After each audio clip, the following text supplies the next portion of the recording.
moving on, moving forward.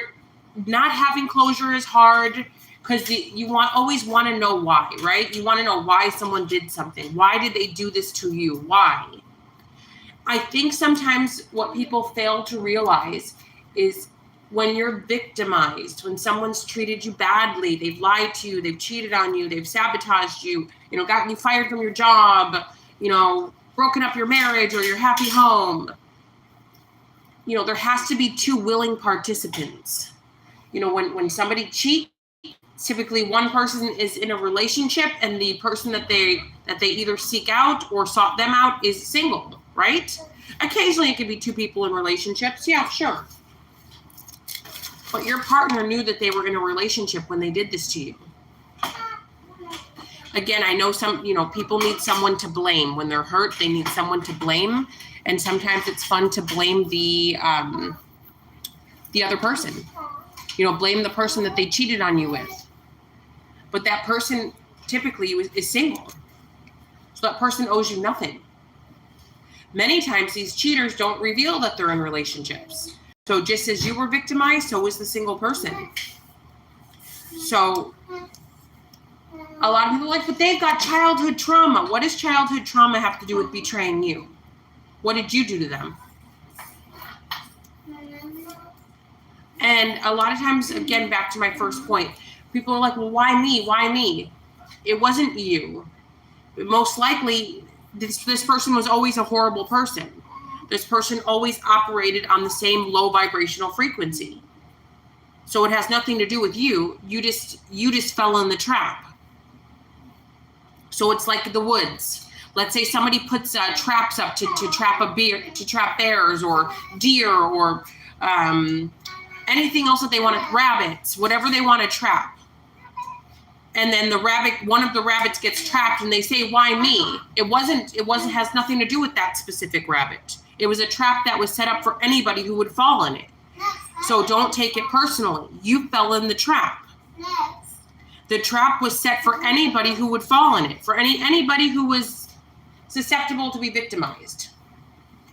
Anybody that could get used and abused easily. That's what the trap was set up for. It wasn't set up for you. It wasn't set up for Bob or Bobby Joe. It was set up for anybody that would have fallen in the trap. So if you wouldn't have fallen in the trap, somebody else will. The outcome would have been the same no matter who they were with. Would have been the same. So stop blaming yourself. Stop internalizing this. Some people are just simply bad people. You got to chalk it up to this is how they operate. This is who they are. This is how they operate. Stop internalizing these things. Yes, you're hurt. Yes, you're traumatized. Yes. But you got to get over it because this has nothing to do with you. You're going to have to just say, you know what? I'm going to chalk it up to this is who this person is because that's what it is. This has nothing to do with you. Because and I know for some of you that are listening to this, they're like, duh, Jamie, everything you're saying is common sense.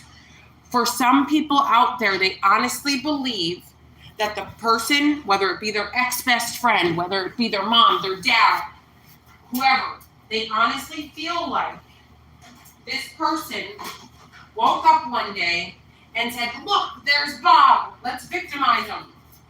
They really believe that.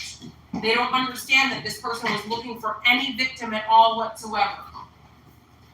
There was no name on it. There was, what is it? A bullet has no name on it. Is that saying? So their reign of terror and who their victim was going to be had no name on it. It was anybody who would be a willing participant. Red flags. Talk about red flags real quick. If your partner, before you got with them in the honeymoon stages, was disappearing, making an excuse why they couldn't call you or text you back, ghosting you for no reason, that was a red flag right there that they had no respect for you, that you are not valuable to them. But you stuck around anyway. What if they were looking at other men or other women disrespecting you in your face? Carrying on social media relationships in your face. that was a red flag. You know, some people listen to, what is that? These off people on, I forgot the names of these people. They're very, basically they tell women, oh, you need to let your man do whatever he wants. If you want to keep a man, let him do whatever he wants. Yeah, some of you actually believe that. Maybe some of your parents told you to do that.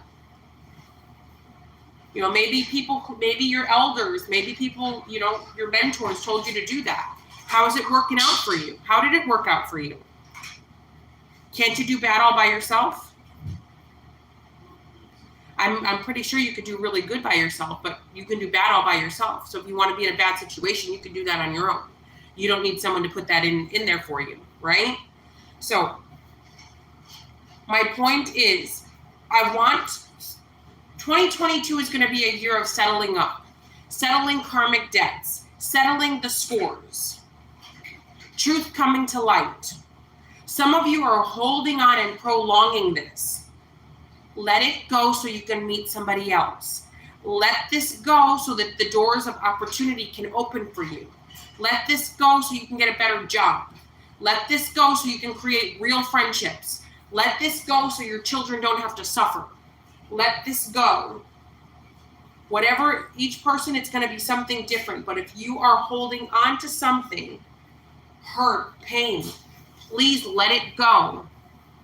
Of course, if this happened to you yesterday, you're allowed to have time to heal and grieve and do whatever you need to do. But if we're going on 55 years, you're going to need to let it go. If we're going on 5 years, we're going to need to let it go. If we're going on 2 years, it's time to let it go. I think they've had enough of you, right? I think you've given enough of yourself to these horrible people, don't you think? They don't get any more of your energy. Let it go so that you can live. Oh, it's living. All right, guys, JamieSieber23.com to talk for now. Love you long time.